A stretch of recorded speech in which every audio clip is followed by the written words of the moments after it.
అంటే ఇంకా అయిపోయింది, ఇంకా ఎవరి పనులు వాళ్ళు చూసుకుందాము, ఇంకా గతం గతహ అన్నట్టు ఉండాలి అనుకోకుండా మళ్ళీ దాన్ని తవ్వి తీస్తున్నట్టు అనసూయ గారు ఒక 5 hours బ్యాక్ ఒక పోస్ట్ పెట్టారు. సో మళ్ళీ దాని ఎన్ని పోస్టులు పెడతారు ఆమె?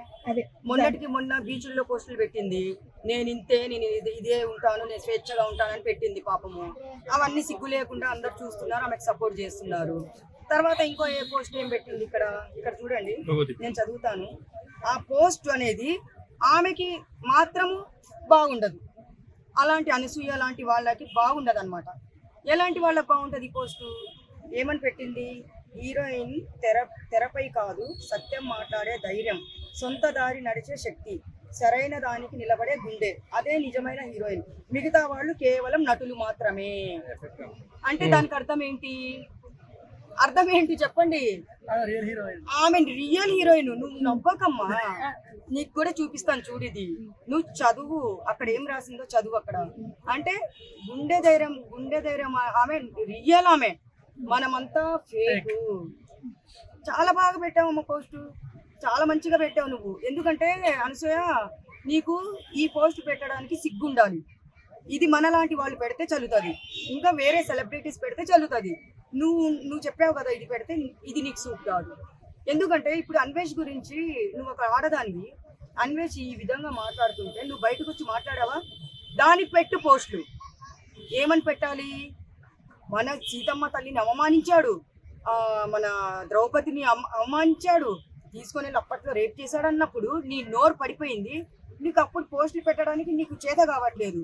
ఇప్పుడు నువ్వే పోస్టులు పెట్టుకొని నువ్వేదో గొప్పదాన్ని అనుకుంటున్నావు. నువ్వేం పెట్టినా కానీ అవి నీకు సూట్ కాదులే, వేస్ట్. కానీ ఇప్పుడు నాకు అనసూయ మీద ఎందుకు కోపం వస్తుందంటే, శివాజీ గారు అన్నప్పుడు గుమ్మడికాయ దొంగ ఎవరు అంటే భుజాలు తడుముకుంది ఆమె దొంగ. ఎందుకంటే ఆమె పేరు ఎత్తల, చిన్మయి పేరు ఎత్తలేదు, పెద్ద వచ్చేసింది రంగంలోకి. మెగా ఫ్యామిలీకి ఒక ఫోన్ కొట్టేసింది. నా బాబు గారు వచ్చారు, ప్రకాష్ రాజు రంగంలోకి దిగాడు. ఏం చేసుకున్నారు మరి? ఒక అన్వేష్ అనే అతను గరికపాటి గారిని అంత దారుణంగా మాట్లాడినప్పుడు నీ నోరు ఏమైంది? పడిపోయిందా? ఉంది కదా. దాని గురించి పెట్టు పోస్టు. ఏమని పెడతావు? ఒక దేవతల గురించి, దేవుళ్ళ గురించి మాట్లాడే గరికపాటి గారిని నువ్వు ఇలా అది కోస్తా ఇది కోస్తా అని నువ్వు ఎక్స్ప్లెయిన్ చేసి చూపించావు. నీకు సిగ్గు లేదు. నువ్వు ఎక్కడన్నా పట్టుకొని వచ్చేలాగా మేము ముందడుగు వేస్తామని అది పెట్టు పోస్టు, బాగుంటుంది. సీతమ్మ గురించి, ద్రౌపది గురించి మాట్లాడినప్పుడు నువ్వు మాట్లాడలేవు. రామాయణం మహాభారతము మేము చిన్నప్పుడు చూసాము, నువ్వు చూడు తల్లి, అప్పట్లో రామాయణం మహాభారతం చూడు, దాని గురించి మాట్లాడు, దాని గురించి పెట్టు పోస్టు. ఓకే అంటాము. మళ్ళీ ఆడవాళ్ళ గురించి ఎంత దారుణంగా ఫ్రూట్స్ ముందు పెట్టుకొని, దాని ముందు గణేష్ బొమ్మ పెట్టుకొని, దాని గురించి కూడా ఎక్స్ప్లెయిన్ చేసి చెప్పాడు. నువ్వు ఆడదానివి కాదా? అంటున్నా, నేను అడుగుతున్నా అందరినీ. అది చూసినప్పుడు నీ తల్లిని గుర్తు చేసుకో, నీ చెల్లి ఉంటే చెల్లిని గుర్తు చేసుకో. నువ్వు ఆడదానివి కదా, ఇలా మంచిది కాదు.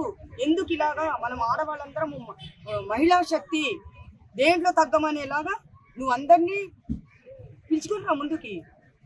అప్పుడు మేము ఒప్పుకుంటాము నువ్వు ఒక ఆడదానివి అని. కానీ నువ్వు బరిదేవించిన ఆడదానివి. చెప్తున్నా నేను, తిట్లు కాదు. నువ్వు ఆడదానివి అంటే ఎట్లా ఉంటారు? సాంప్రదాయంగా మేము గుళ్ళకి, దేవుళ్ళు, నేను మీకు అందరికి చెప్తున్నాను, ఇక్కడ మీకు కూడా తెలిసే ఉంటుంది, నేను పక్కా ముస్లిం అమ్మాయి. దేవుళ్ళు అంటే నాకు ఎంత భక్తి తెలుసా? ప్రతి ఒక్క గుడికి వెళ్తాను, ప్రతి ఒక్క దేవుని మొక్కుతాను, ఏ గుడి వదిలిపెట్టాను. అలాంటిది నీకు సీతమ్మ తల్లి, ద్రౌపదిని నేను రోషం రాలేదా? చచ్చిపోయిందా రోషము? అంటే నీకు ఎంకరేజ్ చేస్తుండాలి మగవాళ్ళు. మొన్న ఆయన ఎవరో పంతులు ఏం సపోర్ట్ చేస్తున్నాడంట, సిగ్గుండాలి ఆయనకు కూడా. ఒక పూజారి, అతను గుడిలో పూజారి అంట, ఆయన పేరు ఏదో శాస్త్రి అంట, ఇక్కడికే వచ్చి మాట్లాడతాడు ఆయన. అలాంటి వాళ్ళు అనసూయ బట్టల గురించి అంత దారుణంగా మాట్లాడుతుంటే ఆమెకు సపోర్ట్ చేసి మాట్లాడుతున్నారు. ఇదంతా నేను ఒకటే చెప్తాను అన్నమాట, ఒక పాయింట్ అనేది చెప్పేది. ఎవరైనా సరే ఆడవాళ్ళ గురించి దారుణంగా మాట్లాడినా, దేవుళ్ళ గురించి మాట్లాడినా ముందుకు రండి, మాట్లాడండి. మన అమ్మని, మన చెల్లిని, మన అక్కని అన్నట్టు కాదు. మీరు అక్కడి నుంచి పట్టుకొని రమ్మని చెప్పి రిక్వెస్ట్ చేసుకోండి. ఇది ఎంత పని? మన సజ్జనార్ సార్ కూడా మేము రిక్వెస్ట్ పెట్టుకున్నాము.